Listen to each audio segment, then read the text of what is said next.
Assalamu alaikum wa rahmatullahi wa barakatuh. Tusikize alafu tutasahihisha, na baada ya hapo kila mmoja yuko huru, ima ufuate haki ama ufuate batil. Wa qulil haqqu min rabbikum faman shaa falyu'min wa man shaa falyakfur. Haramu kwa yule mtu ambaye hana alwudu, na wanazuoni wametueleza, na hili ni swala limetolewa kutoka katika Al-Qur'an Al-Karim, kuwa masul mushafi, kugusa al-mushaf. Hapa nitapenda muniazime masikizi yenu kidogo, kwa sababu tutajaribu kuangalia nini ni mushaf. Okay? Kwa hivyo wewe unapokuwa hauna alwudu, ni haramu kwako kugusa al-mushaf. Yani ina maana ukigusa amdan napata madhambi, ama umegusa kwa kutojua, basi wewe ni mahdhur, lakini ni lazima uyajue haya. La yamassuhu illa al-mutahharun. Qur'ani imeeleza swala hili kuwa wallahi tusiporudi katika kitabu cha Mwenyezi Mungu Subhanahu wa Ta'ala, tukakisoma kwa kutumia macho yetu na kutumia ufahamu wetu na kufuata kaida alizoziweka Allah Subhanahu wa Ta'ala ndani ya kitabu, basi tutakuwa ni wenye hasara fi dunia wal akhirah. Tumesikia kwamba ni haram kugusa mswahafu ikiwa huna udhu. Mwenyezi Mungu Subhanahu wa Ta'ala atuambia, wala taqulu lima tasifu alsinatukumul kadhiba hadha halalun wa hadha haramun litaftaru ala Allahi alkadhiba innal ladhina yaftaruna ala Allahi alkadhiba la yuflihun. Mwenyezi Mungu anatuambia kwamba msiseme mkawa wenye kuropokwa na hizo ndimi zenu na hizo lugha zenu, kuropokwa urongo ili kumzulia Mwenyezi Mungu urongo. Litaftaru ala Allahi alkadhiba hadha halal wa hadha haramu, mwenye kusema hiki ni halali na hiki ni haramu ili mumzulie Mwenyezi Mungu urongo. Innal ladhina yaftaruna ala Allahi alkadhiba la yuflihun, wale wenye kumzulia Mwenyezi Mungu urongo hawafaulu.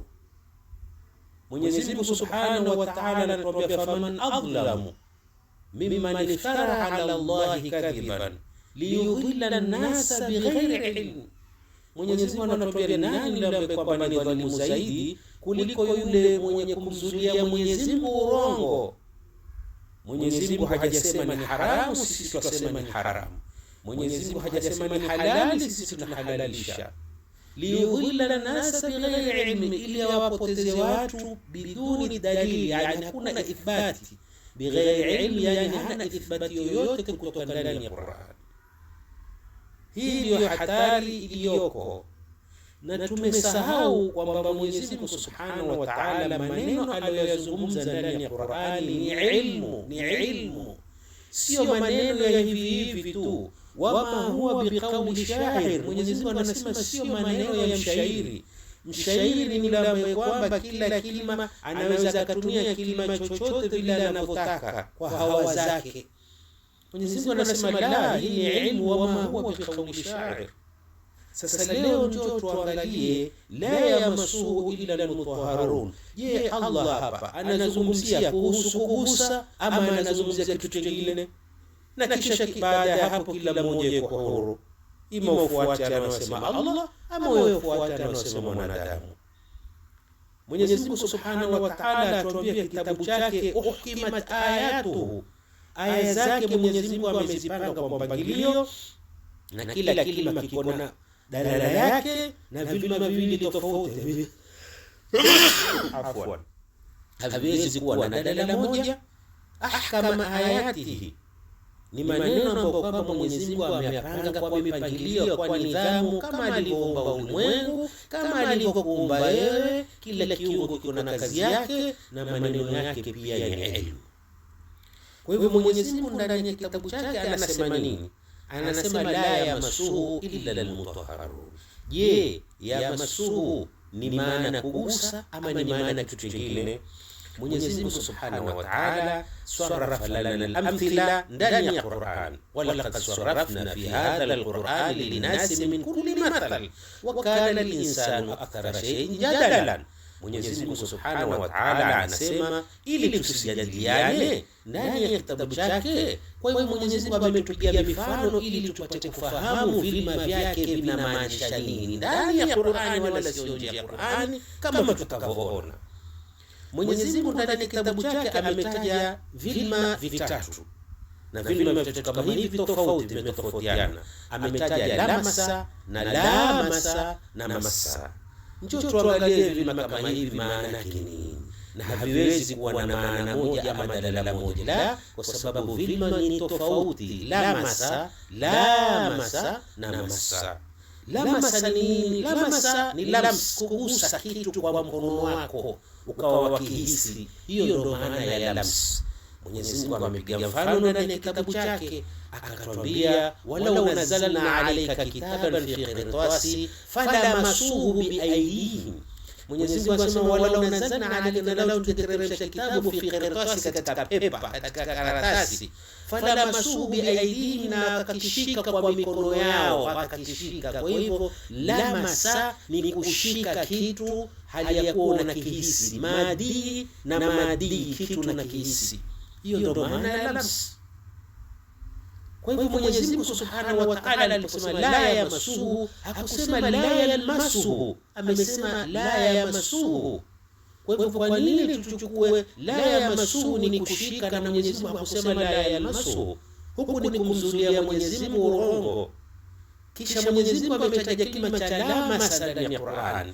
Lamasa ni kushikana pande mbili kwa muda mrefu. Hiyo ndio maana ya lamasa. Ndio Mwenyezi Mungu atuambia katika masala ya udhu, au lamastumun nisa, yani udhu unatanguka, mume na mke wanapokuwa wameambatana, wameshikana kwa muda mrefu kiromansi, huenda wakatokwa na maji, sio kuingiliana na kushikana kwa muda mrefu. Kwa hivyo lamasa tumegundua kwamba ni kushikana pande mbili, mume na mke, kwa muda mrefu.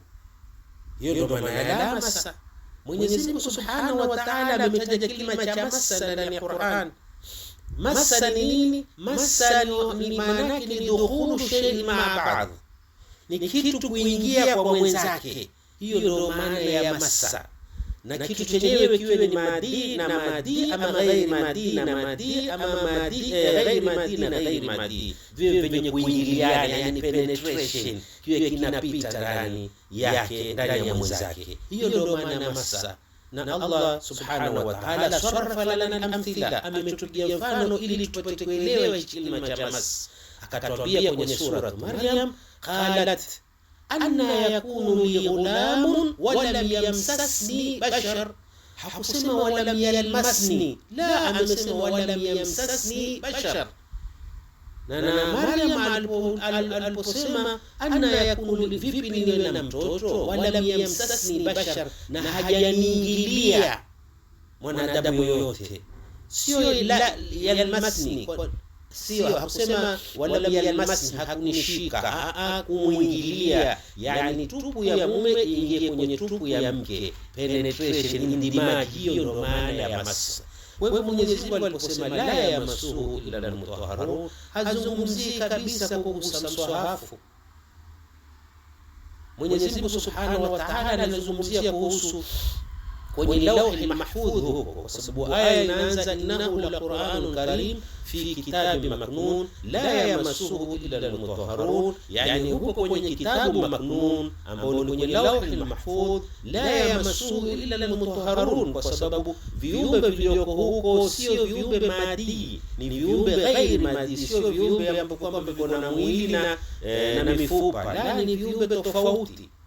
Kwa hivyo Mwenyezi Mungu Subhanahu wa Ta'ala hazungumzii kuhusu kushika mswahafu au kugusa mswahafu, kwa sababu masa sio lamasa. Kwa hivyo angalia, ndugu Waislamu, namna tusipotadabbur Qur'an, vipi tutamzulia Mwenyezi Mungu maneno ambayo kwamba hakuyasema, na huenda tukawa ni wenye hasara katika dunia na akhira. Wassalamu alaikum wa rahmatullahi wa barakatuh.